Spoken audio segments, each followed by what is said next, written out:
माता पिता के चले जाने के बाद में बहुत ही सुंदर भाव से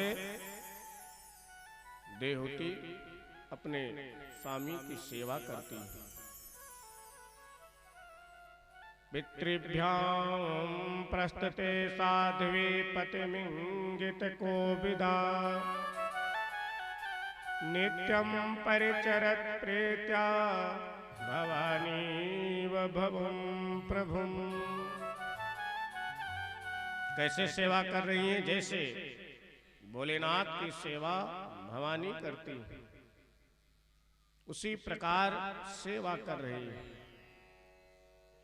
शुश्रूषया सौहृदेन वाचा मधुरया च भो। बोले केवल समय से काम कर देना ही सेवा नहीं होती। समय से अब आप भोजन तो बना दे और थाली ऐसे पटके के लोग भोजन कर लो, तो व्यक्ति जो भूखा भी होगा उसका भी भूख जो है भूख उसकी समाप्त हो जाएगी।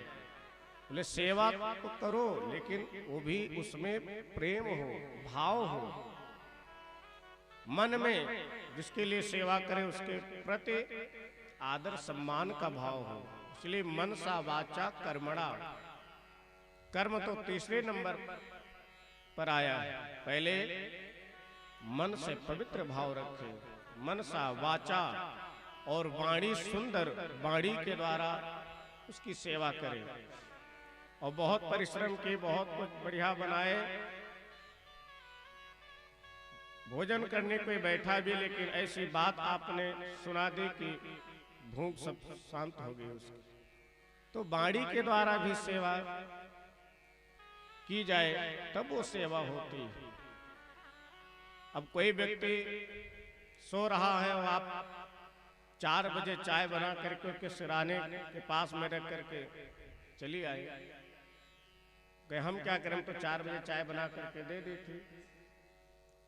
सेवा करें लेकिन समयानुकूल सेवा करें। अब कोई 4 बजे नहीं उठने वाला है, वो तो व्यक्ति जब तक उठेगा तब तक चाय तो शरबत बन जाएगा। तो सेवा करें, समय से सेवा करें। और इतना ही नहीं,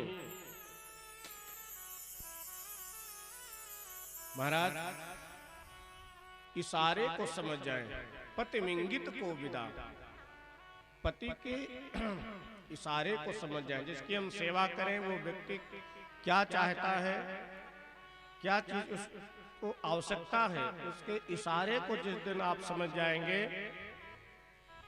उस दिन समझ लो कि सबसे उत्तम सेवा हो गई। कहना ना पड़े, बिना कहे ही सेवा हो जाए, वो सबसे उत्तम सेवा की श्रेणी में माना गया है।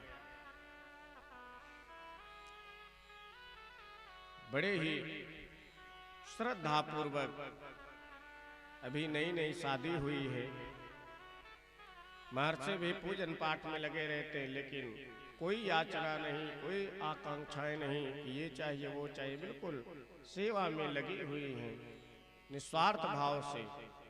और कहा भी गया है कि बहुत ज्यादा कोई व्रत उपवास और यम नियम करने की आवश्यकता नहीं होती है देवियों के लिए। केवल सच्चे मन से एक ही अगर धर्म अपना लिए तो उनका परम कल्याण हो जाता है।